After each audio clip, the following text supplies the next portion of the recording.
Секоја физичка промена те храни, затоа што имаш лична сатисфакција, луѓето околу тебе те фалат, се храниме со тоа внимание што ни го даваат луѓето, се вреднуваме себе. Чим луѓето не вреднуваат и не фалат, ние си добиваме самодоверба. И ќе дојде летно време, тебе повеќе ти саде лубеница, ја си да ти нудам месо, твоето тело не сака месо. Балансирана исхрана е здрава исхрана, а корективната исхрана е дисбаланс. Дали ќе ги сврлам мастите, дали ќе ги нагачам јаглените хидрати, ти немаш мотивација. Затоа е тука тренерот, тука е стручното лице да те турка, да ти го објасни процесот, да те каже каде се наоѓаш во моментов, но после 3 недели кога ќе се качиме на вага, кога ќе се измериме, кога ќе си ги видиш резултатите, тога веќе добиваш првата мотивација. Втората мотивација добиваш кога доаѓаат пофалбите за промените околу луѓето околу тебе.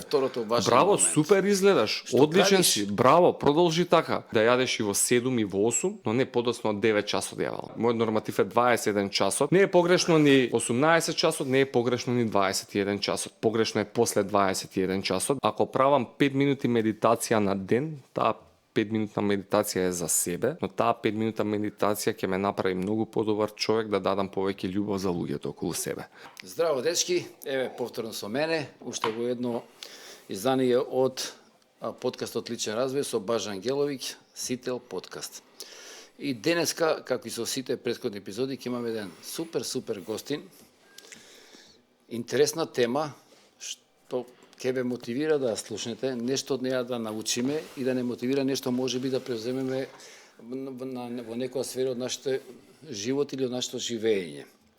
7 годишно дете, проценили дека не било доволно ухрането или не знам што, некои мали проблемици, дека треба да вежба пливање. Родителите дисциплинирани, мотивирани го носат 4 години, 4 пати, 6 пати неделно без понеделник на пливање. Сака, не сака, полека се претвора во еден, како ја го запознав денеска, одличен фитнес тренер, 37 година од неговото живење, 30 години од тој ден почнал и не завршил до денеска, значи 30 години тоа го прави. Ќе му посакаме понатаму се што е за него интересно ќе ни каже самиот. Ќе му посакаме едно убаво фитнес, топло добре дојде во нашиот подкаст Даниел Трбо Газов. Како си? Одлично, Баже, фала ти за убавата најава и малиот хинт за да ме запознаат всушност кој сум јас. Да, точно, од моја 7 година сум активен, веќе 30 години без престан работам на себе, растам, созревам и осознавам. Така да мислам дека тој момент што го спомна 7 години е оној момент кога сме биле деца и не сме биле доволно свесни за себе и за све околу себе. Нашиот свет бил многу мал. Но етене денеска со многу големи светови, со наш и светови околу нас за кои што се грижиме и се трудиме да го пројдат, да го поминат патот што сме го поминале и ние лично самите. Ја велам вака, најчесто луѓето велат да учиме од тугите грешки. Ја викам да не учиме од тугите грешки, туку од правилните одлуки. Да донесеме правилни одлуки, за да можеме да растеме и да старееме, да зрееме поквалитетно. Да, одлично кажано се, најжив, така е. Пред да те прашам, ова убаво звучи, да не учиме од тугите грешки, но да носиме правилни одлуки. Така е, тоа често ја го спомнувам. Треба да превземе одговорно носење на одлуки, дека секоја одлука генерира некаква акција, последица, позитивна или негативна со која ние треба да се соочиме. Добро кажано, мен ми интересира 30 години. Која е таа мотивација, која е таа дисциплина да се колку вежбаш неделно? Вака сега. Прво за тебе. Прво ќе кажеме 30 години, кога ќе спомнеме, временски е многу. Но 30 години, ако си во моментот, ти си овде и сега, и ти тренираш сега и овде. И тоа е тоа. Редовно, кога ќе се свртиш посадит себе, велиш, тогаш се 30 години. Ама ако гледаш напред 30 години, се многу. Кога ќе се свртам, вчера почнав да тренирам пливање како 7 годишно дете. Патот изоден не е страшен, како што се вели. Да, сите ние сакаме да ние пораснеме преку ноќ, нашите деца пораснат преку ноќ. Ние сакаме да за 2 години станеме светски прваци во некоја дисциплина, да научиме 4 јазици за 4 дена. работите идат полека, постепено и глетко, останете во моментот и држете го фокусот на она што ве храни, на она што ве расте. Немојте да бидете само алчни, да трчате, научете и споро да одите, научете и да застанете да направите пауза. Нема сега дека тие што ќе не гледат ќе си каже, ова е лесно се каже, ја како он 30 години веќе вежба и он може све да направи, ја како сега прв пат ќе почнам 40 години, сакам да се променам. Дали е тоа дали може и денес како реши да донесе лука, дали може да постигне резултати? Дали има брз, ти рече брзо нема, иде степ бай степ. Значи денеска мал чекор подобро него утре големо ветување. Од утре ќе дали он ќе биде дали ќе биде дестимулиран или стимулиран да почне некој почетник, еве на моја возраст од 50 години да сака да си го промени телото, здравието, мајндсетот. Еве, ја велам вака, доколку не им се свиѓа моето лично искуство и него прифаќаат, ќе ги споделам искуствата од опкружувањата околу мене од моето секојдневие, од моите клиенти. Во блиско минато, не полна година, имав една возрастна жена, имаше 49 години, која што прв пат се решава во животот да има физичка активност. Улежана, неколку микроповреди, кондиција не на нула, испод нула. Започнавме полека, гладко и постепено, со редовно доаѓање и појавување на тренинг. Ја прифативме во заедницата, почнавме да ја мотивираме ден за ден, навика по навика промена, едукација до едукација. За неполни 8 месеца, збориме за човек што му било тешко да се качува по скали, правеше тренинг по 5 км трчање со нас, 2 пати во неделата. Збориме за човек кој имал гојазност да влезе да достигне посакуваната бројка на вага, тоа се минус 9 килограми за половина година.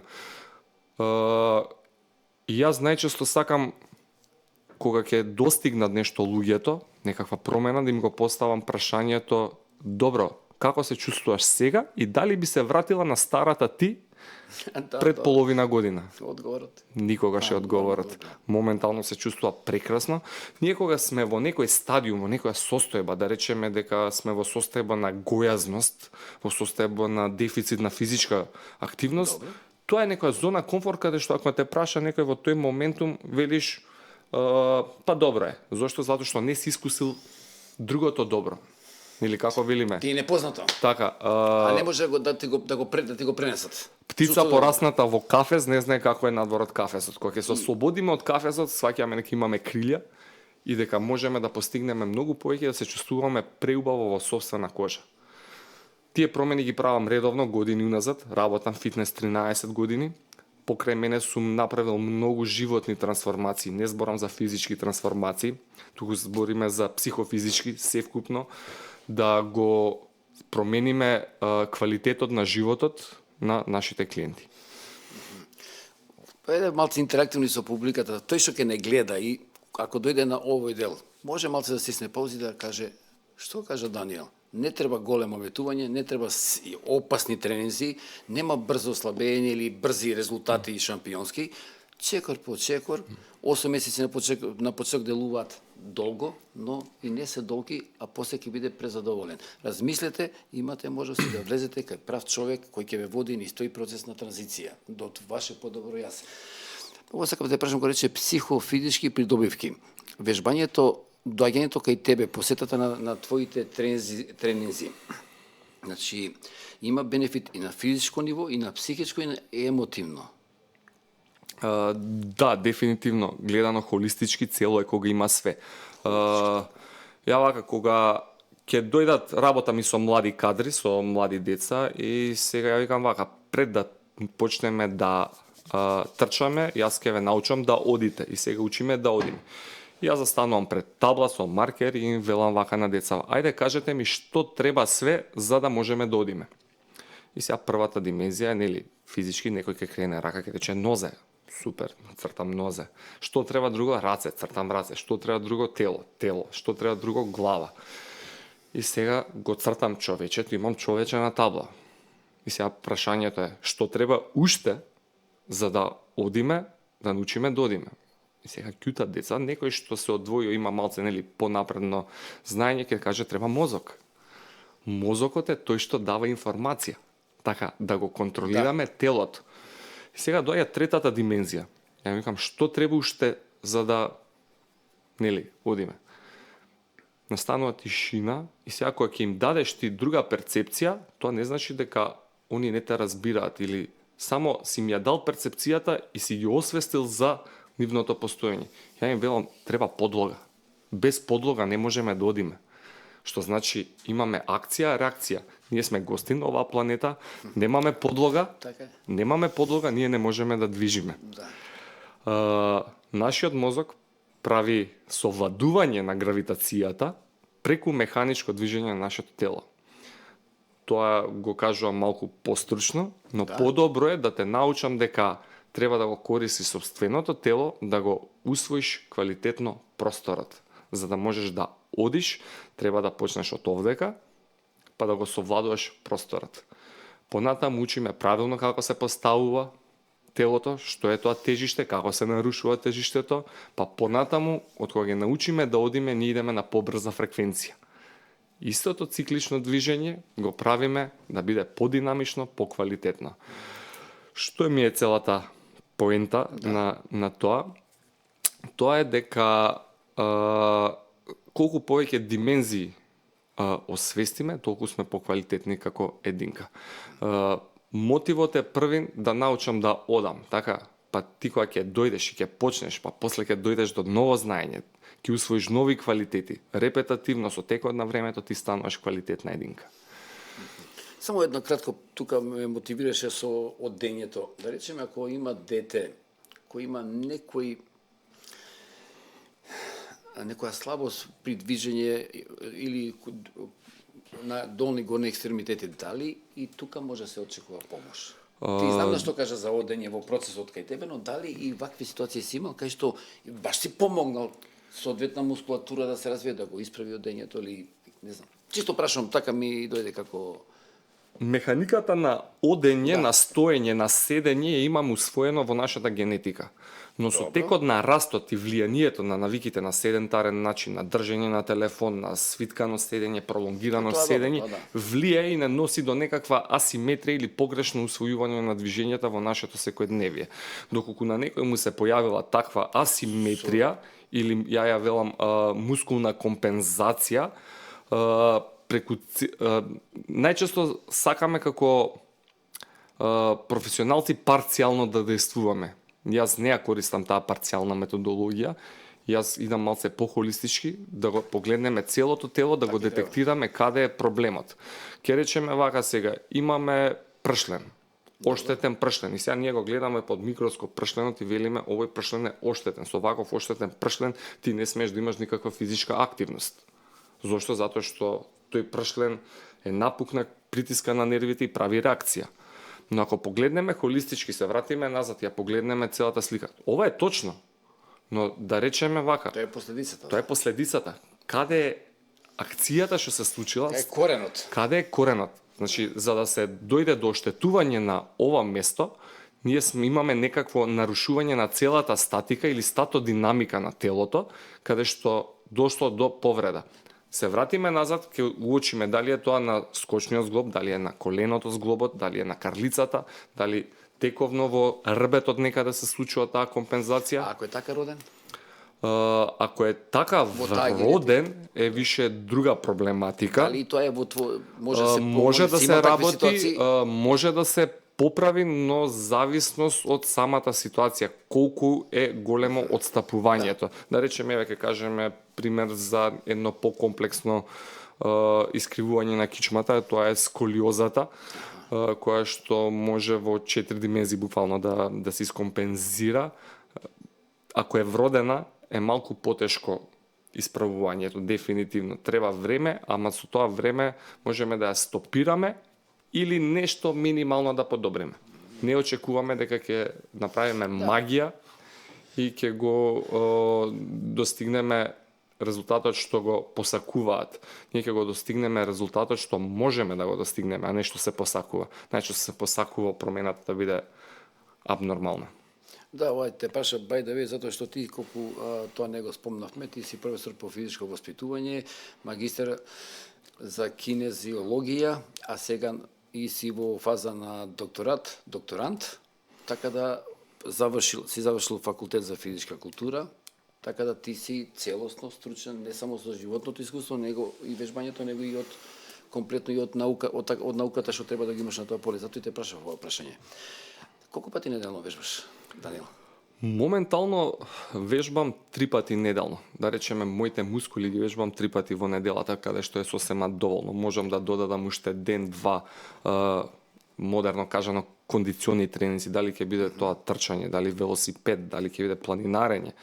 Во зависност од тоа како се чувствувам. Но си имам програма која што верувам дека е сосема доволно, затоа што не сум професионален спортист, па да се посветам на закрепнувањето од тренинзите.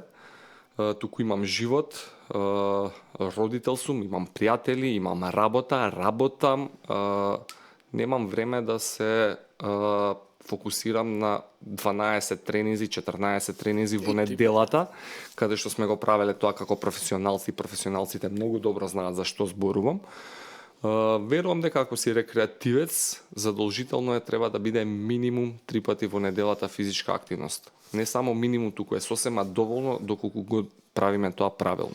Како ја ајде тебе те прашав пред тоа, не знам дали го добив соодветно одговорот, но твоите практиканти што тебе, како помагаше таа жена да биде 8 месеци во посот? Кои се триковите што ги користи Даниел за таа дисциплина, упорност, мотивација да сум редовен 3 пати неделно доаѓам кај тебе?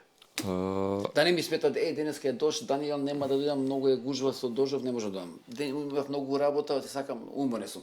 3 пати ако те одбиам од X причини, а умот си наоѓа причини, толку од мојата Најголемиот мотиватор е личната сатисфакција.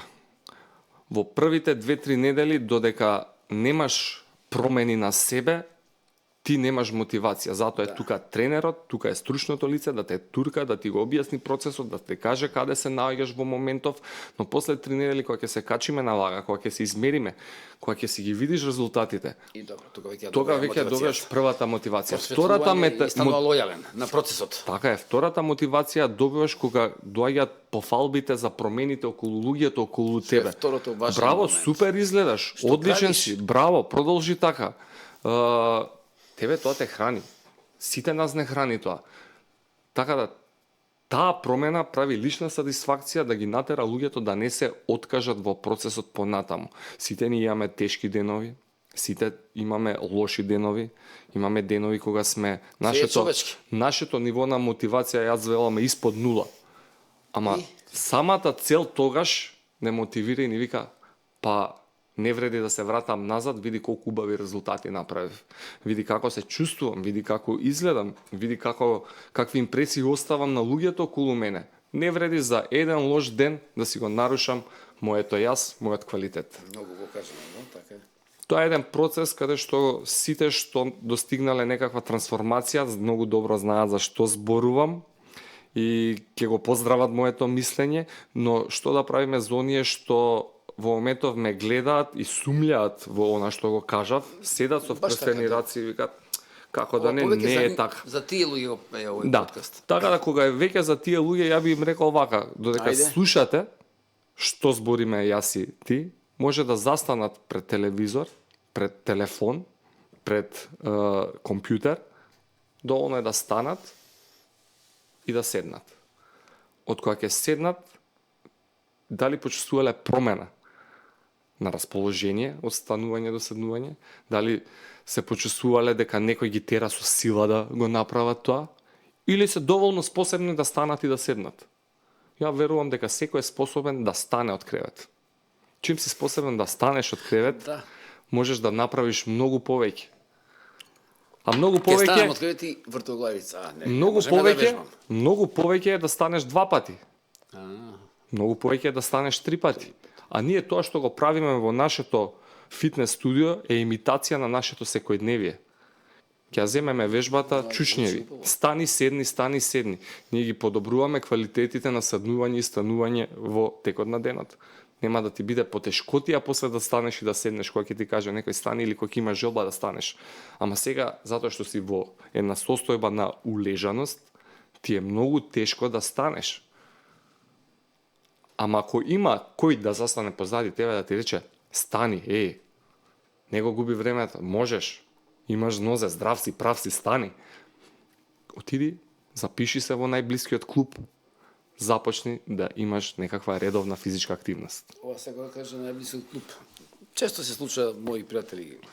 Ќе им кажам, дојдете физички нешто, вежбате, правите нешто. Вежбаш нешто, не вика види ја чак пат од време на време вежбам, ќе видам на овие порталиве некои вежбици што ги даваат светски тренери и ги применува, а некој вика па ќе го прашам, а и вештачката интелигенција ќе ми напише програма, па до таа ќе се држам, си работам. Дали е тоа правилно или може да донесе до несакани последици? Или истото и за диета, за храната. Вештачката интелигенција одма ќе ми каже што да хранам, како да. Дали е тоа е окей и дали носи резултати? Од твоето искуство, ако имаш. Подобро нешто отколку ништо. Добро, тоа секако е секогаш супер. го велам тоа. Супер е тоа.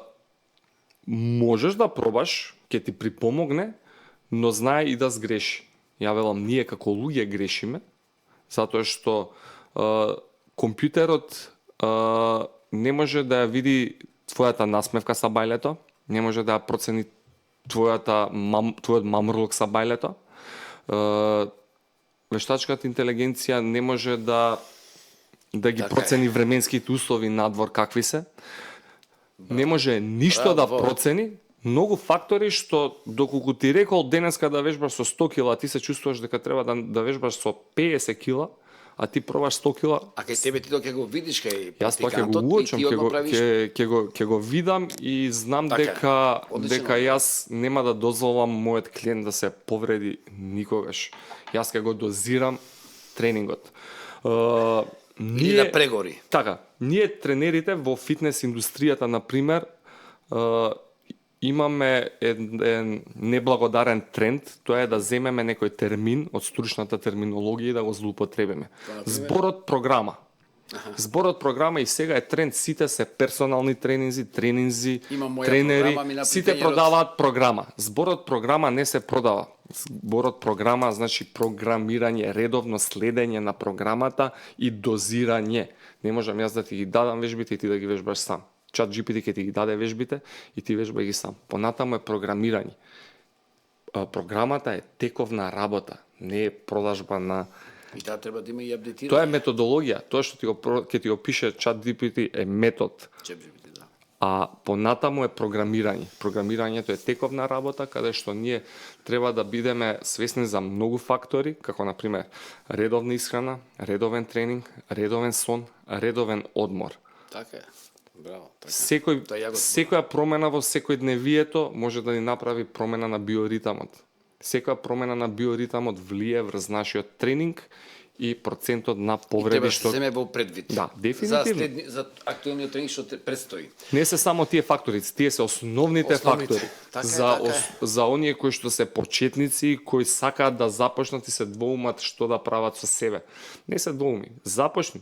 Ако треба денеска започни со вештачка интелигенција, ама за 3 недели јави се, отиди, консултирај се со некое стручно лице за да ти даде понатаму насоки доколку сакаш да продолжиш да се себе надоградуваш. Да. Као што слушав и за таа особата за жената 8 месеци, значи она и таа особа и ослабела. Значи вежбајќи редовно кај тебе, кај нив расте и од дисциплината во конзумирањето на брза храна, нездрава храна да се намали или ти имаш и програми диетални. Тренингот... често имам луѓе кои ќе ослабат и на таа е некои сега има модерни термини за диетите и после 2-3 месеци и 5 кога ќе го видам, прво има резултат супер, после неколку месеци па поголем. Како да е пример карактер. Кај тебе ослабува, но таа значи најверојатно тоа ќе биде и стабилен резултат. Тренингот не влијае на исхраната, тренерот е тој што влијае на исхраната. Ние сме тие што ги едуцираме и доедуцираме за да ги променат старите лоши навики, да ги заменат во нови навики. Ги учиме како да држат баланс нашите клиенти. Баланс во се и во. Да.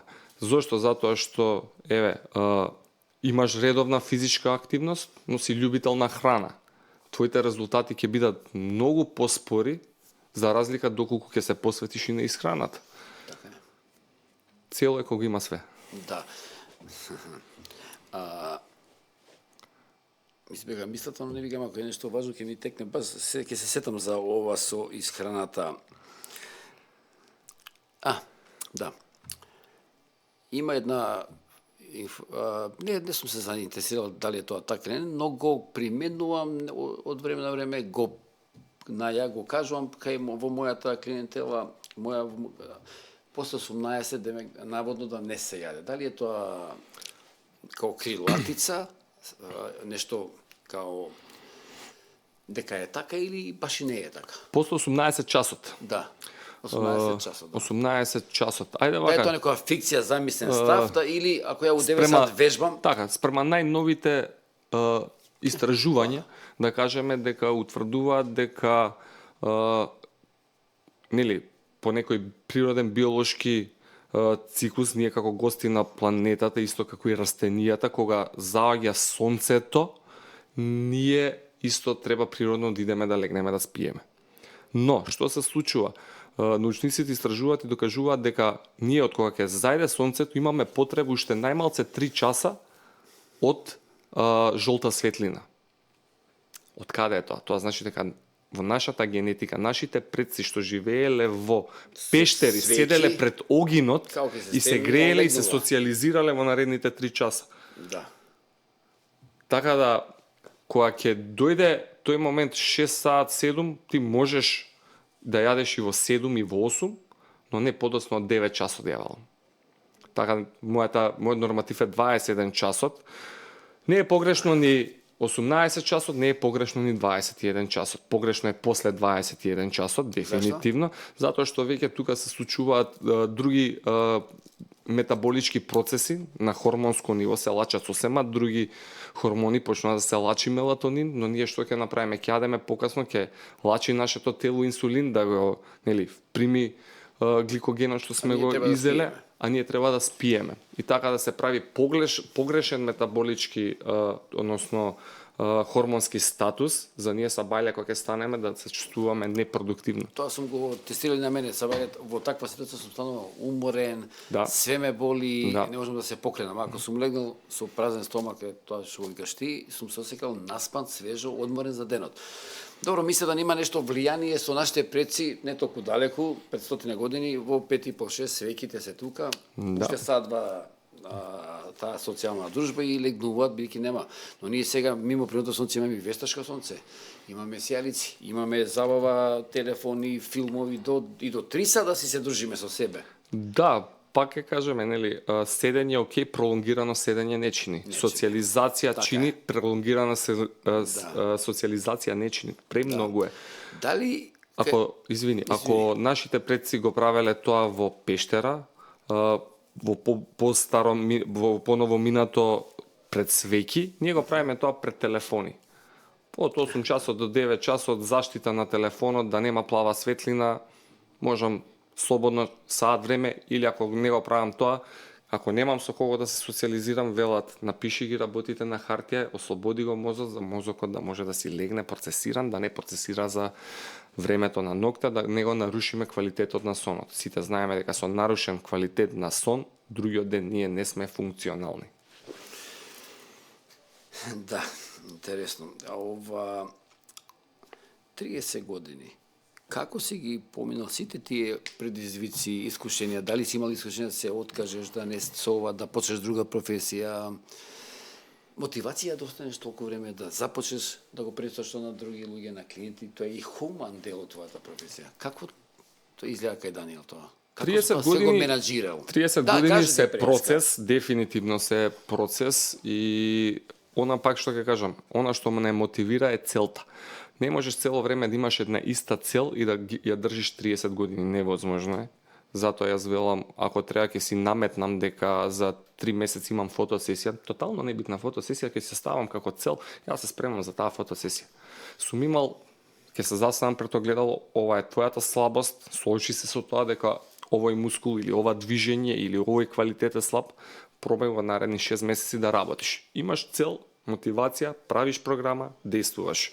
Методологијата ми е таа во животот што ме води да направам јасна слика за себе, да пронајдам метод кон целта што ќе ја поставам. Тоа ме води напред, сум пробал многу работи, сум поставил многу лични рекорди спрема себе, да речеме, еве, ќе ги земеме вежба с гибови.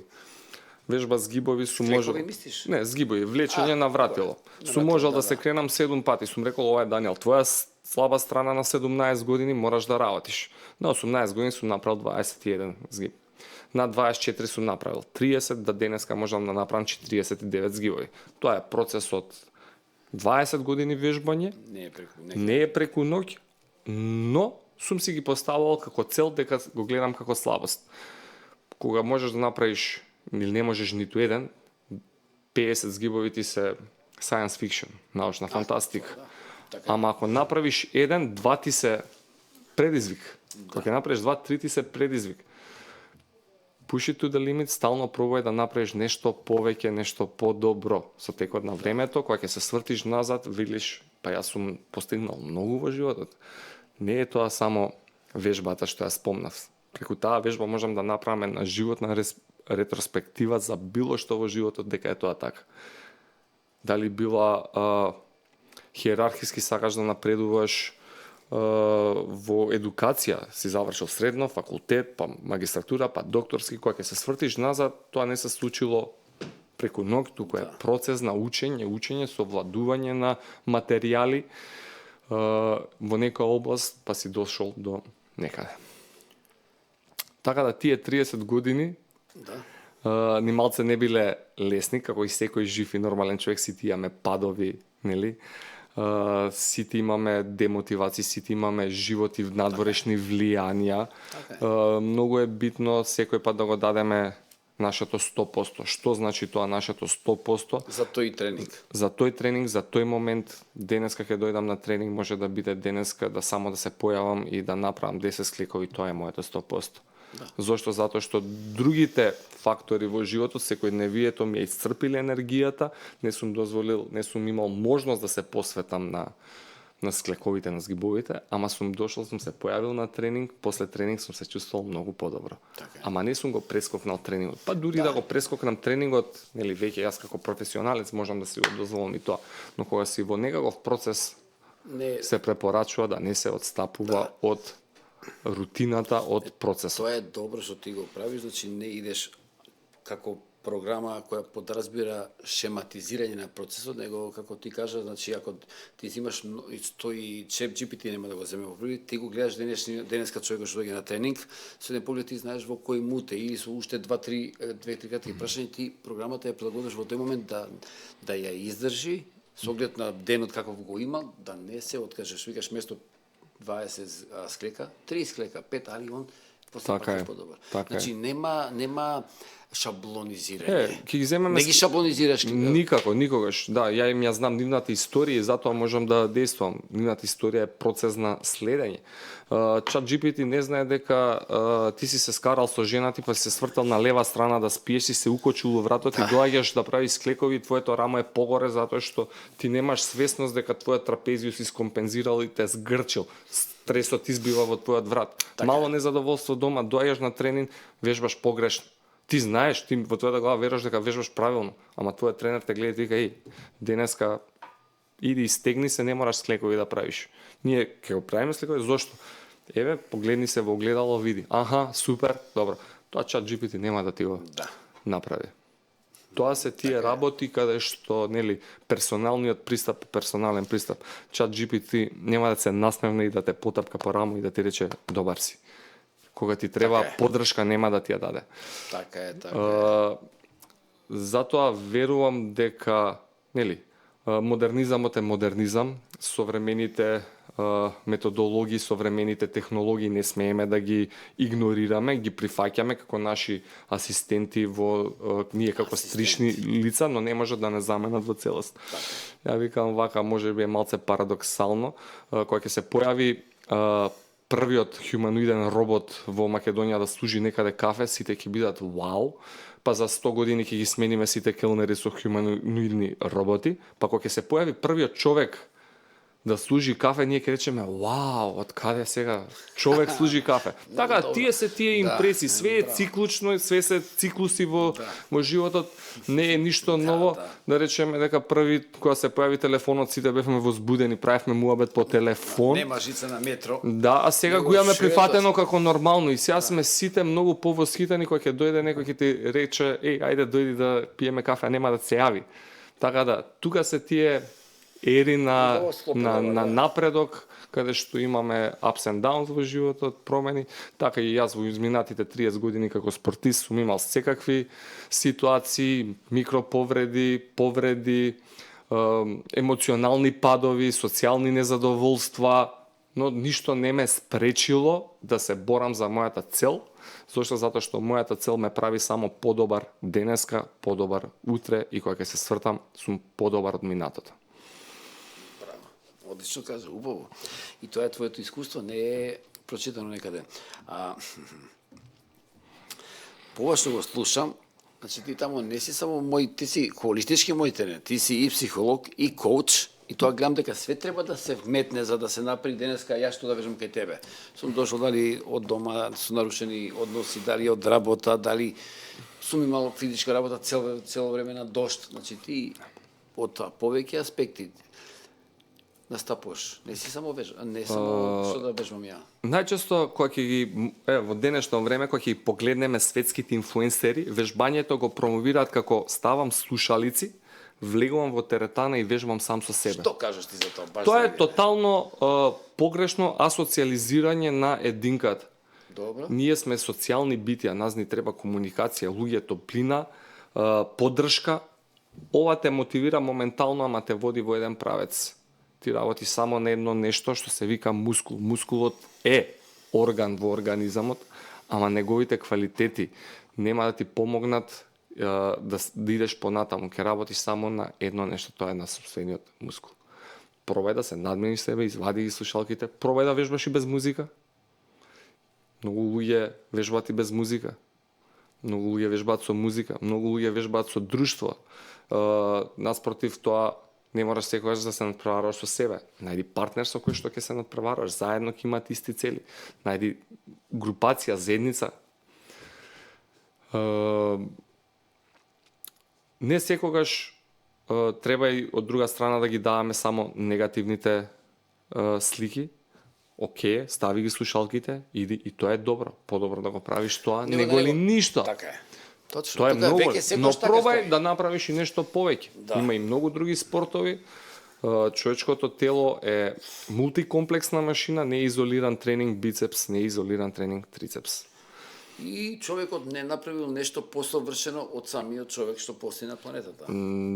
Дефинитивно. А сега ти кога вежба сам, дали ти се случува да прави згибови што кажеш 40-50 и да мислиш сосема нешто друго, не знам.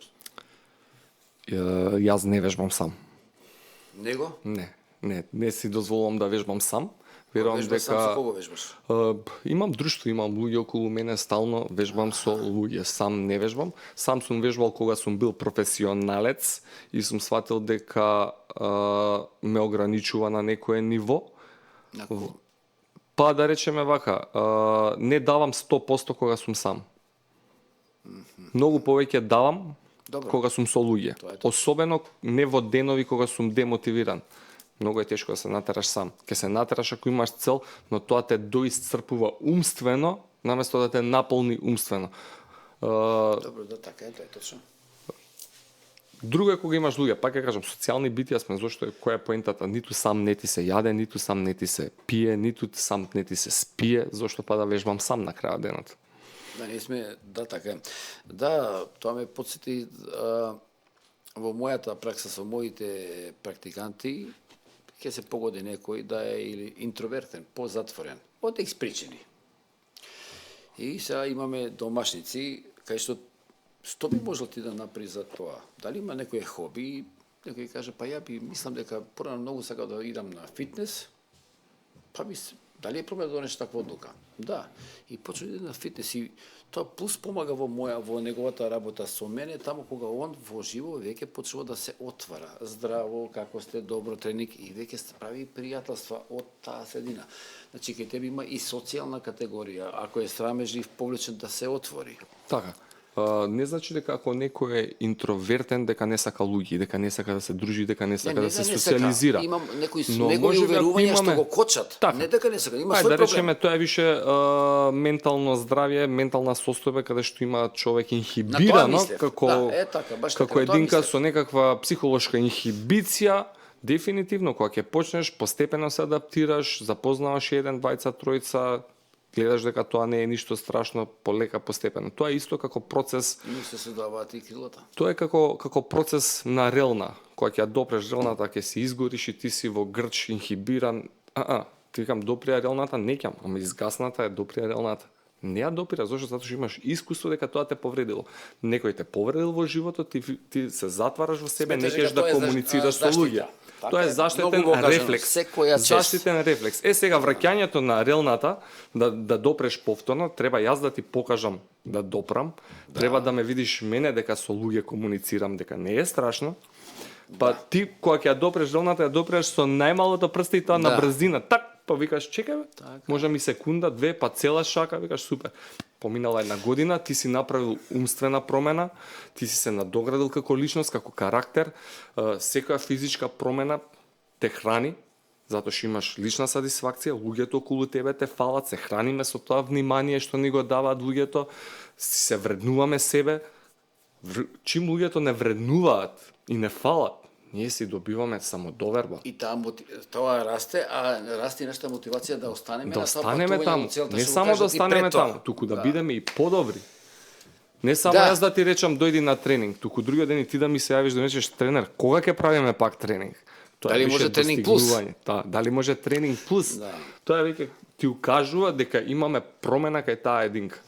Пак тука би направил една мала пауза. Ете, тој број на гледачи што ќе не гледат, овој дел кога ќе го слушнете од Даниел, направете пауза. Ако вежбате сами, супер е што вика Даниел, и со АИ, и Весна Шинелев, вие сте почнале.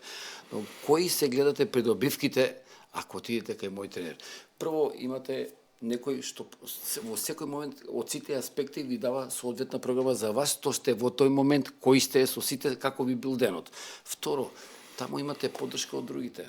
Имате комуникација, не сте сами, самодовербата ви расте. Нови познанства откривате, гледате кој до каде стигнал идејки кај Даниел со неговите злоти. И решете дали е можеби попаметно дома не губам време, не палам возило, не идам 100 метри ранчето до некој клуб па да се вратам. Можеби е тоа поисплатливо за вас како резултати ако од сам дома вежбање, ранчето, пешки, кола, да се отидете кај Даниел. Има многу бенефити, не е само вежбањето и, што е најважно, ќе останете на тоа патување до целта. Да. Малце да ги натераме да не слушаат. Мислам да размислат. Така е некоја интеракција со замислена публика. Кога ќе се роди една единка, нели, се раѓа, почнува да расте, зрее, созрева, па старее. Не можеме да го игнорираме фактот дека старееме со текот на годините. Али можеме да го пролонгираме. Да, и не можеме да даваме општи совети никој пат, затоа што не знаеме кој во која доба се наоѓа во животот. И тоа е така. Еден совет е различен за тинејџери, луѓе што се во пубертет, нели ако се вратиме назад, друг е за оние што се во цутот на младоста, во периодот после 32-та година кога почнуваме постепено да старееме. И старост и длабока старост. Све има различно темпо и све искуство кое сите ние лично пристап бара. Сите ние лично ќе го искусиме еден ден и знаеме до каде сме. Ниту во еден процес човек не треба да се откажува. И треба да биде свесен дека квалитетите траат до самиот крај. И растат до самиот крај. Не можеш да кажеш на гостувањето на оваа планета. Ние сакаме да биде све едноставно како вежбањето да биде дојдов, измив раце, чисти се рацете и толку е. Дојдов, направив 5 тренинзи, направив тело и готово, имам доживотно тело. Ако ги измијам еднаш рацете, за 2 недели рацете се црни, имам црно под ноктите, нечисти миризба. Истото и нашето тело скапува. И тогаш 30 години паѓаат у вода. Да. Што кажа Да, Преска. Тоа е само дефинитивно. поминато. Денеска да треба ја па да вежбам или утре. Континуитет мора да се има. Да. Тоа се вика телесна хигиена, односно одржување на физичкото здравје. Имаме ментална хигиена за одржување на менталното здравје, имаме социјална хигиена за одржување на социјален круг. Ментални фитнес и физички фитнес. Или хигиена уште покажнива, да. Така е. Хигиена на економија, знаеш колку си потрошил, колку си заштедил, колку си вложил. Да. Све е некаква хигиена. Да. Кои се најчестите кога доаѓаат кај тебе нови членови да влезат во твојот центар? Кои се најчестите мотиви? Имаш ли некоја статистика?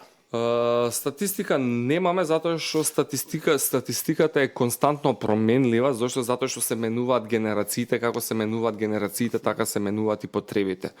Во денешно време социјален медиум се платформите како Facebook, Instagram, каде што таму има вирални работи, TikTok, вирални видеа со ефекти, каде што се задава некоја нереална слика како треба да изгледа.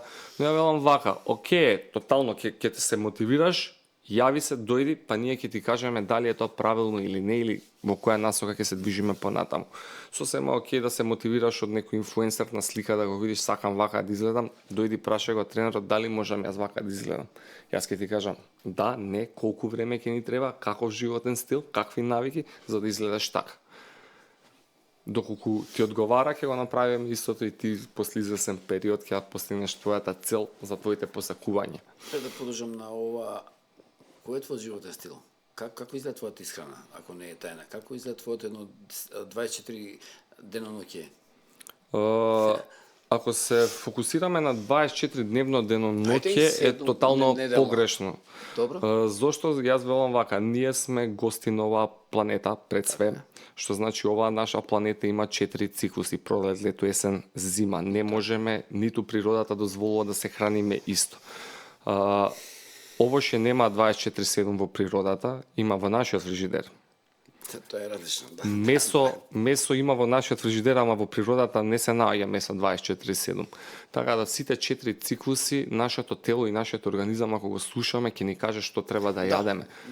Ќе дојде летно време, тебе повеќе ти се јаде лубеница, јас си да ти нудам месо, твоето тело не сака месо. Ќе дојде зимно време, твоето тело, организам бара мрсно, сака да има потпора. Нема да сака лубеница. Така да, мојата исхрана е константно променлива. Имаме периоди, 2 циклуси, есен, пролет, кога се буди топлото, тогаш вирусите се будат, ние имаме потребу од имунитет.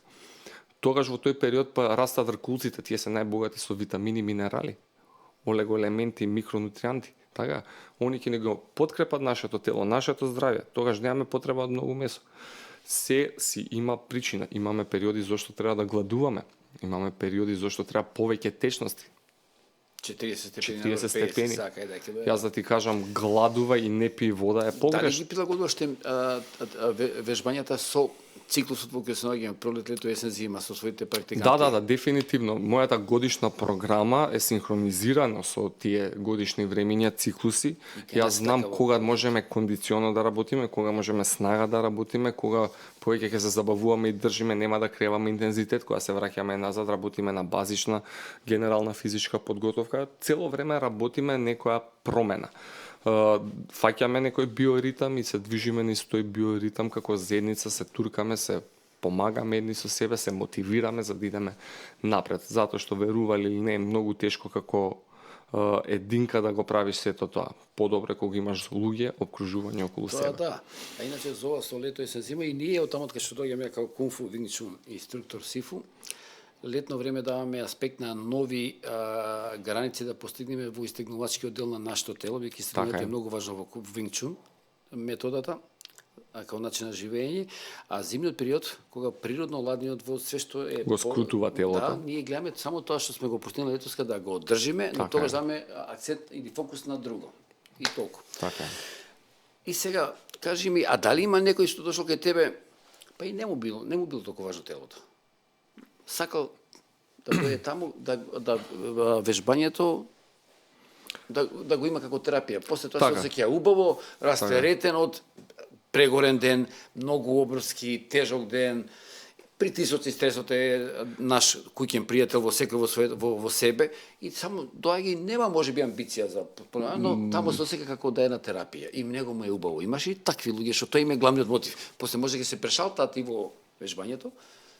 Физичкото движење е сепак фундамент на нашето постоење. Без него не можеме. Модерното темпо, модерниот начин на живот вели вака, пролонгирано седење. Луѓето што седат по цели денови, за нив е задолжително да влезат да се рекреираат. Така е. Они и да не бркаат цел, они кога ќе дојдат да се рекреираат, го надополнуваат она што нивниот животен стил го занемарува. Тоа е физичкото движење. Активен одмор. Активен одмор, доаѓаат, се рекреираат, се чувствуваат подобро, не бркаат цели, ама нивниот перформанс, нивното секојдневие, нивните квалитети во текот на денот се подобруваат со тоа што ги имаат физичка активност. Не мора да се посветуваат на исхрана за промена на физичкиот изглед, но се фокусираат на здрава исхрана. Се одржуваат во некоја благо состојба. Ја викам вака, најчесто го критикуваме статус кво. Нема ништо лошо во статус кво, доколку стандардите ти се квалитетни. Да. Подкачи И ги си стандардите, одржуваш. одржувај ги и уживај во тоа статус кво, ќе те однесе многу повеќе, подалеку, него ли пак да пробаш од друга страна само да се форсираш и да се амортизираш, ќе направиш многу повеќе лошо влијание на себе, подобро е статус кво. Ама квалитетно статус кво, не статус кво испод стандардите. Raise your standards, па работиш. Ова е добро, прв повеќе. пат ете така да се случи, да дојдем и јас се согласам со тебе, да дојдеме до констатација дека ете има ситуации кога зоната на комфорт или статус квото е потребна. Потребно. Обично ние викаме и со претходниот гостин Фичо, кога ќе излеземе од зоната на комфорт, таму е прогресот. Во зоната на комфорт во познатото нема прогрес. Но убаво ти кажа, ако многу убаво кажа тоа за ова статус кво кој е окей со мал напредок. Јас во мојата фитнес програма секоја четврта недела ми е статус кво и намалување на интензитет. Зошто? За да ми се одмори телото, да ми се врати фокусот, да ми се појави глад и копнеш за многу повеќе. А ако го прескокнам тоа намалување на интензитет, тогаш јас можам да влезам во исцрпеност и да не чувствувам понатаму глад и да се демотивирам повторно. Пред да се демотивираш, направи кратка пауза, а не од кога ќе се демотивираш, тогаш е доцна правење пауза. Затоа правиме програма, се програмира сето тоа. Програмите кои што ги изработувам јас се базираат на моето 20 годишно работно искуство, едукативно искуство. Све што ќе пишувам со причина. Ја велам ќе ти дадам диета што е совршена. Немој да менуваш ништо, ќе имаш прекрасни резултати. Ако пробаш да ја менуваш диетата, таа диета веќе не е моја, таа диета е твоја, а твоето знаење не е на ниво како моето знаење, тогаш тоа што си го променил во исхраната е многу погрешно. Да, fair enough. Точно, здрава исхрана. Често се зборува тој термин. Што подразбира Даниел под здрава исхрана? Ка сега ќе го прашаме, нели, краставица, ово што. Здрава исхрана по дефиниција е исхрана што ти го одржува твоето здравје во некоја благо состојба. Тогаш се чувствуваш убаво, пријатно, тоа е здравата исхрана. Корективната исхрана е сосема нешто друго. Ајде тоа препорачувам. Корективната исхрана може да биде за промена на моменталната состојба. Имам јас здравје, се хранам здраво, зошто да ја променувам исхраната кога мојата крвна слика е супер. Мојот живот е супер, се чувствувам прекрасно, значи јас имам здрава храна што функционира за мене. Но сакам да направам корекција, сакам да зголемам мускул, да намалам килажа, да променам здравствена состојба, тогаш действуваме со корективна исхрана. Да зголемам Доколку енергија. е некоја здравствена состојба, ние тогаш ќе ја наречеме медицинска исхрана, затоа што действуваме за здравствена состојба. Доколку е физичка модификација, ние викаме корективна. Имаш вишок на масти, ние треба да го коригираме телото, да го намалиме, ние идеме со корективна исхрана. Таа исхрана се прави во дозирањето се прави баланс и балансирана исхрана е здрава исхрана, а корективната исхрана е дисбаланс. Дали ќе ги сврлам мастите, дали ќе ги нагачам јаглените хидрати. Ова нешто зголемил. Да, променил од секојдневниот ритам. Провокативно, така од време си размислам, здрава исхрана може да биде и практикување фастфуд и пици, но ако е умерена исхрана. Види, дали умерена исхрана исто би значило здрава исхрана? Не мислев само за телото, за вага сега, ако можеш да подкренеш 100 килограми, еднаш, јас ти викам, подкрени 100 килограми 10 пати, тогаш не е здраво. Ама ако го подкренеш еднаш, е дозирано и правилно. Има кога ти можеш да си дозволиш и парче пица и 2 парчиња и 3, ама тоа треба да е синхронизирано со секојдневието, со моменталната состојба, моменталниот момент. Ако направиш правилен избор, тогаш е здрава исхрана. Ако идеш циклично по навика пица, утре пак пица, затоа што да јадам нема, пица, тогаш веќе пицата е лоша навик. Да. Па и да е умерена е лоша. Тоа не значи дека јас сум робот и живеам на стек и ориз. Јас ќе си дозволам пица. Знам кога ќе си дозволам пица. Што е магијата во оризот? Оризот, да речеме дека вака сега фитнес и бодибилдингот се водечки лидер за наметнување на навики за што е тоа здравје, што е тоа здрава исхрана, што е тоа суплементација. Во бодибилдингот има зошто се користи оризот во поголеми количини. Оние бодибилдери кои што се спремаат за надпревар, ти сега му пишува 500 грама ориз. Моето и твоето тело е неспособно да свари 500 грама ориз и да го искористи тој гликоген. Ама он, затоа што е бодибилдер, зима анаеробни стероиди, зима надворешно инсулин, тој инсулин што ќе го земе, ќе му направи поголема мускулна тензија и поголем мускулен обем. Си има причина во тој професионализам. И сега бодибилдерите јадат ориз, ама сега ти си натурал бодибилдер, зошто да дадеш толку многу ориз, немаш потреба. Ќе ги смалиме на 150 грама внесот на ориз. И сега ти ги гледаш бодибилдера, зима 500 грама, а се загоил, се здебелил, има изговор, вика тоа е булкт. Јас сега градам мускулна маса, што е сосема погрешно. Си го нарушуваш собственото здравје и кожата е орган, кожата ја обтегнуваш, се смалува кожата, зачуваја, ќе ти треба. Така да, све си има зошто, тој ориз си знае зошто има во тој спорт и зошто се наметнал како здрава исхрана. Гледано за мене, јас го користам периоди во годината, не цело време. Јаглените хидрати ги исклучувам понекогаш од исхраната. Не е здраво цело време да правам инсулински пикови. Тие инсулински пикови се предиспозиција за диабетис тип 2. И не често многу бодибилдери завршиле со диабетис тип 2. Зошто баш поради тие инсулински пикови што ги прават на секој дневна основа со 5 оброци, со 6 оброци, со 7 оброци. Тоа е премногу за нашата сплина. Нашата сплина знае да... По тебе како е? Како кај тебе тоа го практикувате? Колку оброци на ден се окей? Вака, велам, мора да има некаков сооднос. Ако сакаш да биде баланс, е 1:1. Карб сайклинг, да речеме, диетата е одлична за почеток, за некој што... Објасни го тој термин. Знаеш, се гледат си циклично дозирање на јаглени хидрати. Денеска јадам јаглени хидрати, утре не јадам јаглени хидрати. Тоа е одлично за одржување на некоја благосостојба. Доколку сакам да направам промена, да зголемам мускули, 2 дена јадам јаглени хидрати, 1 ден не јадам. Доколку сакам да намалам мускулна маса, 2 дена не јадам јаглени хидрати, 1 ден јадам. Тоа е некој не знае основно кој тип на храна е тоа. Тоа е диета за карб сайклинг се вика. Тоа е основна метода за запознавање на луѓе кои што не се доволно едуцирани во ведење. Тоа е одличен стартап да започнеш да се грижиш за себе, да стекнеш некакви навики на некаков начин на исхрана, а понатаму е све до едукација и попрецизно дозирање со сите микронутријанти, не само макронутријанти. Значи, кај тебе добиваат комплетен третман и соодветен тренинг генерален и на дневна основа, соодветна исхрана и на земено во предвид и зимо, лето, во каков моментална состојба сега човекот. Браво. Сепак, мојата работа е да ги охрабрувам луѓето околу мене. Како поддршка, мотиватор да останат на патот. Тоа е мојата работа, мојата одговорност е да ги едуцирам луѓето околу мене, а моето задоволство го добивам кога луѓето ќе го прифатат мојот начин на живот, моето знаење и ќе го применат, интегрираат на себе и кои ќе се свртат позади себе, ќе речат едно благодарам. Тоа после им помага во нивните животи, во нивните професии, во нивните релации со другите.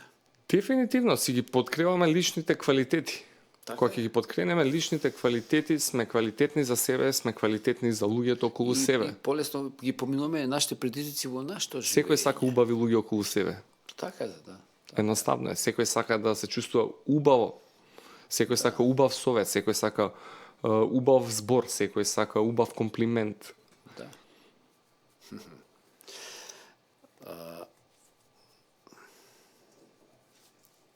Тука па нешто сака да те потпрашам, избегам мислата, но може ќе се сетам ако е важно. Како иде разговорот? Како се осеќаш во нашето студио? Одлично, супер, пријатно. Баш пријатно. Мислам, водиме убав разговор, не збориме ништо ни повеќе ни помалце, збориме за нешто што го среќаваме од нашето секојдневие. Да. Споделуваме работи од нашето животно искуство, така да пријатно. Има ли нешто што до сега ми промакнало да те прашам, а е важно да го сподели со мене и со моите гледачи, со нашите гледачи? Важно е све. И ако на почеток на емисија ме праша кој е Даниел, и зборувавме низ призма на експертизата на Даниел. Експертизата на Даниел не е Даниел. На крајот денот јас сум еден гол човек, нели? Каде што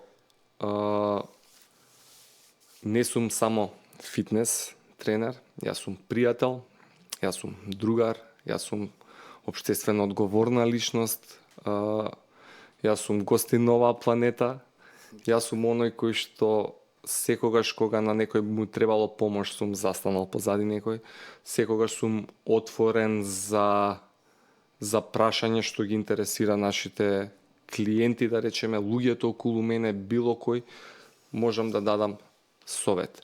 Верувам дека овдека сме на оваа планета со причина, верувам дека треба да правиме добро и да оставиме добро позади нас. Ти, значи, ја откри твојата причина за што си на оваа планета. Да правиме добро. Ке кажам една мала анегдота. Да. Паралелно со сето ова искуство, работам и со лица со посебни потреби, со атипичен развој. Да. Да, работам со лица со атипичен развој и сега имам некој клиент, дете со некаков спектрум на аутизам и ми доаѓа и ми поставува прашање. Ајде. Ми вика, Даниел, доколку можеш да бидеш невидлив, што би направил ти? И јас се насмевнав и му реков, ајде вака. Не е наивно тоа прашање. Да. Ајде ќе влеземе, ќе испливаме, му викам, ќе го завршиме тренингот, затоа што работам терапетско пливање, ќе завршиме, па ќе ти дадам одговор на крај. Во ред влегавме, пливавме, ја велам дека го заборавил, нели, прашањето и сега излегува од вода и доаѓа ми вика, дали размисли, што ќе направиш, ми вика, доколку имаш мок, супер мок, да бидеш невидлив. И ја му викам вака, првото нешто што ќе го направам, кога ќе бидам невидлив, ќе го направам светот подобро место за живење. Добро, одлично. Така да позади тоа прашање можеме да научиме сите од едно детенце со атипичен развој, да си го запрашаме тоа прашање, што би направиле сите ние кога би можеле да бидеме невидливи. Кои се нашите цели, кои се нашите мотиви, тоа е нашата правилна личност. Доколку сакаш да го направиш светот подобро место за живење, тоа си ти, тоа е твојата отслика, тоа е твојата реалност. Да, и го имам ја тоа кажано и во кај моите клиенти и овде ги спомнато, ако секој од нас не каже што државата ќе направи за нас, што ние денеска ќе направиме за ова место во кое живееме, го направиме подобри. Ако сме 2 милиони, секој од нас по една работна ден прави, ова ќе биде парадајс. Така е. Браво, одлично, баш е така. Не треба да чекаме да ни тропне на врата комшијата да ни каже дека треба да ја скратиме тревата во дворот. Треба сами да си ја скратиме тревата во дворот. Ако секој ја крати тревата во дворот, ние ќе бидеме Швајцарија. Да. Така е. Кога дека тебе луѓето трпеливи се за резултатите да ги постигнеш што ги замислиле, имаат трпение, имаат упорност. Не можеме да очекуваме сите да бидат трпеливи, сите сме различни, сите се разликуваме еден од друг, сите имаме различни потреби, различно минато, се наоѓаме во различен стадиум, така да имаме и нетрпеливи луѓе. Ние различно действуваме со различни методологии, кај луѓето што се трпеливи, различно кај луѓето што се нетрпеливи. Не секогаш, најчесто сакаме да ги критикуваме професорите, да речеме нема лош ученик, има лош професор, но не секогаш е така во секоја зададена ситуација. Навистина има и лоши ученици кои само дошле ради реда, имаме карактери што доаѓаат со кренат гард, не дозволуваат, а сакаат, мечтаат, посакуваат. Тоа се тешки, случаеви, карактерни особини, пак ќе кажам, луѓе сме, различни сме, но не значи дека не можеме да ги мотивираме и да успееме некој од нив да ги турнеме да направат промени. Од другата страна на катедрата гледано, не е лесно да си во текот на денот со 100 луѓе, доволно е да им кажеш добар ден и да се насмевнеш на 100 луѓе. Тоа може енергетски да те исцрпи.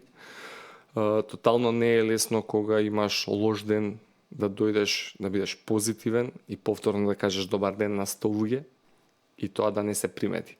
Не само што да не се примети, туку да влијаеш позитивно, мотивирачки да ги стимулираш луѓето околу тебе. Но сепак можеби тоа е и вродено во нас тренерите, затоа и сме тренери. Можеби имаме некакви поголеми капацитети што знаеме од каде да земеме енергија, кога да дадеме, кога да сопреме за да го зачуваме и нашето здравје, затоа што и нашето здравје е битно. Не е само битно на клиентите. Некогаш сме знаеле да се фокусираме повеќе на клиентите, а да се занемариме, да се заборавиме самите себе.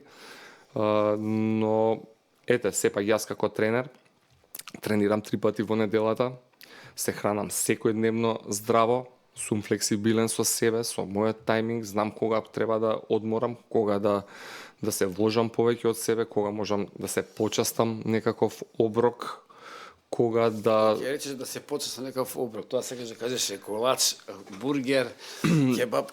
Тоа што ми се јаде во моментот. Да, мислам, од таа бранша. Во моментот, дефинитивно. Од тој, мислам, спектар на мени. Дефинитивно.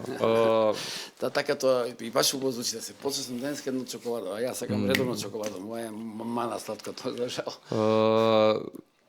Све што се сака, се може. Добро, така да се чувствуваш убаво во моментот, така правиш така, не значи дека некогаш нема да се реши. Ја бев истинен ден казан тренинг си. Јас како тинејџер бев зависен од благо.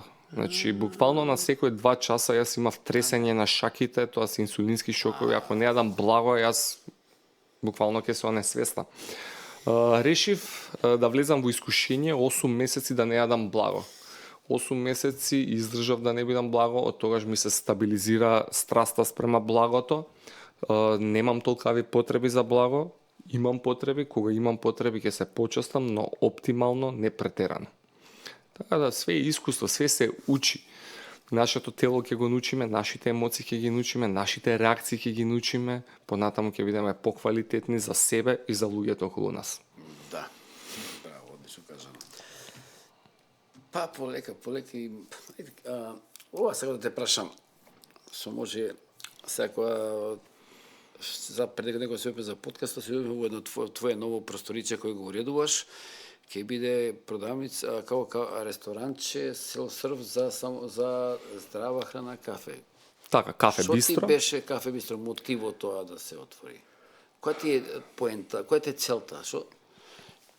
Кафе бистрото го спремам со цел да има убава енергија, да се чувствуваат... Да, убави слогани има таму. Луѓето кога ќе влезат внатре да се чувствуваат како дома. Зошто? Затоа што дома не е простор, дома е енергија, дома е емоција, дома е чувство каде што се чувствуваш ти пријатно. Целта ми е да направиме еден бренд, еден простор каде што ќе имаме едно мноштво на заедница на луѓе кои имаат позитивни гледишта на животот, да направиме буквално едно движење на нова заедница каде што ние ќе можеме да твориме заедно, да се дружиме заедно, да се чувствуваме убаво во животот. Не е само кафетерија, туку Зато е и те прашав за ова, ја повеќе тоа го нешто видовме. што го правам со Како беше љубов. слогот над вратата, не да го запамтам, ама го дискутиравме. Ќе го држиме се уште тајност, добро. слоганот. Океј, да. Све што праваме homemade, секоја шајка буквално е закована Да, тоа со ми кажа, се што е љубов внатре од и све твоите што ќе раци. се прави внатре ќе биде homemade, храната ќе биде правена со љубов и ќе биде здрава исхрана. Немаме лаги, немаме индустрија, немаме герила маркетинг Со што среќа, ќе честито и со прави среќа. нешто неубаво. Браво. Отприлика разговараме 1 сат и 10 минути. Може би и до сега не доаѓа мој разговор, иако има уште што те прашувам. Кажи ми, ајде вака, полека да привршуваме, за жал за секој убав разговор има и почеток, средина и крај. За нашите гледачи, што би кажал нешто мудро, нешто што би било препознатливо за ова твое гостување кај мене, Баже, Сител подкаст личен развој? Најчесто на крај имаме една фраза Ну, да, што ја кажувам, тоа е зборот сакајте се. Сакајте се, сакајте се, ако се сакате себе, ќе ги сакате и луѓето околу себе. Добро. Зборот сакајте се не е површност, туку има голема значајност. Тоа значи дека треба да се цениме самите себе и луѓето околу себе. Сакањето на себе не е себичност, туку е дупло поголема љубов кон другите. Да. Тоа е тоа што би требало да го пратиме како една силна порака да допре Сега до ме изненади до пријатно сите. со ова што го кажа. Ја не креирам очекувања што ќе каже гостинот по оваа ситуација ти, Даниел. Да, јас со моите клиенти работиме на таа тема, на тој процес како да се засакам себе си, кои сум јас и така натаму. И сега дека некој каже како да се сакам. Што подразбираш ти по тоа засакајте се? Како се сака Даниел себе си? Да те сватиме пластично, вака се сакам. А како се Тоа сакам? значи дека треба да правиме и работи за себе, не само за луѓето околу нас. Да, обично не е така, да. Ако правам 5 минути медитација на ден, таа 5 минутна медитација е за себе, но таа 5 минутна медитација ќе ме направи многу подобар човек да дадам повеќе љубов за луѓето околу себе. Тоа е најпластичниот начин што можам да го кажам. Еден пример. Доколку Втор пример? направам тренингот ќе ме направи појак, за да можам да се грижам за луѓето околу себе. Доколку се хранам здраво, јас ќе имам многу повеќе енергија да се грижам за луѓето околу себе. Така да она ниво И за на твојата фамилија пред така се. е, она ниво на љубов и внимание што можеш да го дадеш доколку си здрав, прав, е неизмерно. За разлика кога си болен, се наоѓаш во лоша состојба, тогаш само посакуваш и мечтаеш да даеш љубов на луѓето, а не можеш да го кренеш детето да си играш со него. Не можеш да немаш енергија, ти се спие у 3 саат попладне наместо да си играш со детето или да излезеш да се видиш со пријателите. Тука е тој момент на здрав животен стил каде што ни дава простор повеќе да имаме интеракција со луѓето околу нас. Значи, такав животен стил те води кон тоа да се засакам себе си, да и од таа позиција го живеам животот и тогаш ќе имат бенефити и сите Да. околу мене потесно и пошироко и приватно и службено. Не само да се сакаме себе, туку Преку ова се. да ги мотивираме и луѓето околу нас да се Целта на овој сакаат подкаст себе. е тоа, затоа да ја се почнав сакаат за себе. накрај што да се пренесе, а од друга страна како да сватат тие што ќе не гледат, а што е тоа да сакам себе си. Да се разбере. Браво, одлично. Вложувањето во себе всушност е сакање сами од себе. Да. Вложуваш во себе, после вложуваш и во другите. Малце економски е кажано, да, вложувањето во себе, дали тоа треба да престане, дали ти се уште вложаш во себе? Да, дефинитивно и немам планови да го сопрам тоа и треба да продолжиме. Се вложува до последен ден во животот. Во себе, што е нешто ново што вложиш во себе? Ти разговаравме кога се видовме првиот пат, па и вториот пат, за ова твое дружење овде со нас, со Сител подкаст. Идеш на доста курсеви, си бил, не знам, надвор од државата, имаш интерес. И што тоа нешто си помнел вака, што е интересно да го слушаме, гледаш, тоа ми рипна да го кажам. да го те прашам, а би сакал да го споделиш. Ти не мируваш. Не мирувам затоа што верувам дека ако не си поставиме лични стандарди, повисоки стандарди, ќе чекориме пониските стандарди. Времето не е за губење, времето е за вложување.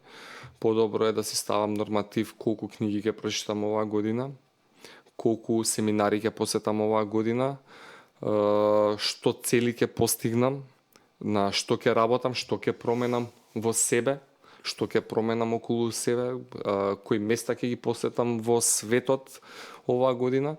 Тие работи ми се буквално пишани на хартија како правило, каде што ги има едно модерно New Year Resolution, секоја година ги разгледаш работите што си ги направил минатата година, пробуваш наредната година да се досовршиш, да направиш нешто повеќе.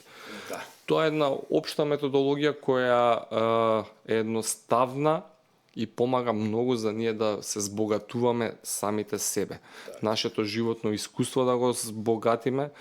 Сите сме, јас велам вака, шише од 2 литра, но прашање е тоа шише од 2 литра колку е полно или колку е празно. Празно. Немојте да бидете празно шише, наполнете ги вашите квалитети, искористете го вашиот максимум.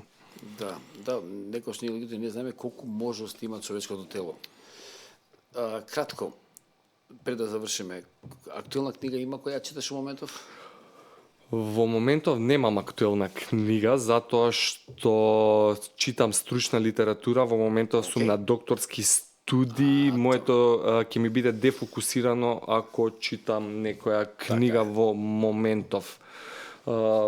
Последна книга што пак е нешто стручна литература, тоа е Behavioral Biology, Роберт Саполски, одличен професор кој што има поминато 30 години истражувано шимпанза во џунгла, каде што може да се дојде до многу големо знаење за нашето постоење. Последен семинар што си го посетил? Последен семинар Што бил? беше општо некој фитнес семинар каде што имаше гостување на повеќе професори од повеќе области во Белград. Океј, полека и ова наша дружба завршува. Се има доста една наша прилика. Како го помина ова време тука со мене? И во нашите простори на сите подкаст. Супер, одлично. Здравје, пак ќе направиме и некое следно гостување на повеќе теми. Ова беше некој повеќе да кажеме општо тематика, некое запознавање. Длабински, ја мислев да иде пострано, точно. Но ќе направиме и подлабоко. Можеме да одредиме некоја тема што можеме да обработиме малце подетално за методолошки да биде подоступачна за општата маса. Тогаш не сум го. Да, така може. Дали си како се осеќаш сега моментов после целиот разговор, се осеќаш задоволно исполнета мисија или Па да, верувам дека она све што го кажавме има некоја тежина каја што ќе допреме до нашите гледачи и луѓето што не следат и сакаат да дознаат нешто повеќе во животот. Верувам дека им понудивме доста вредни информации кои што ите како доколку некој сака да направи промена во животот ќе му помогнат да освести многу работи за себе и да превземе акција, затоа што без акција сме никој ништо. Тоа така е. Даниел, благодарам. Ти благодарам и тебе. За твоето овде, за твоето дружба со мене овде. Чест ми беше, задоволство, убав разговор, убаво се осеќам. Доста информации ми значеа што ги слушнав од тебе. Ти посакувам и понатаму на сите полуња да бидеш успешен. Со се што си замислил и што не си замислил, да се чуваш. До следно наше гледање. Ти благодарам. Фала. Драги гледачи, еве и ова наше дружење полека завршува. Кратко, фитнесот, гледате, не е само телото, тоа е цела една филозофија, не е само програмата, што би рекол нашиот драг гостин Даниел. Тука се земат многу околности во природата, дали е зима, дали е пролет, дали си денеска со оваков работен ден си дошол, со оваква енергија или не. Целиот тој тренинг не е случајно како што отиде кај мој тренер. Храната, социјалната комуникација, поддршката во таа една заедница кај што сме како фамилија. Така да не е само телото цел, придобивките се и на психолошки, на емоционален и здравствен план огромни. Така да, од тоа што го заклучиме денеска, да се сакаме себе си, да направиме мал чекор, да отидеме кај мој тренер или било каде, да почнеме да вежбаме за себе во друштво со други, кај што ќе имаме и од таму ќе црпиме мотивација, после мотивацијата ќе дојде од нашите постигнати резултати, него од утре почнувам јако. Големи ветувања да не правиме. Ситен чекор, чекорче по чекорче, не носи таму кај што треба. Ве сакаме, чувајте се, до следното наше гледање. Чао, чао.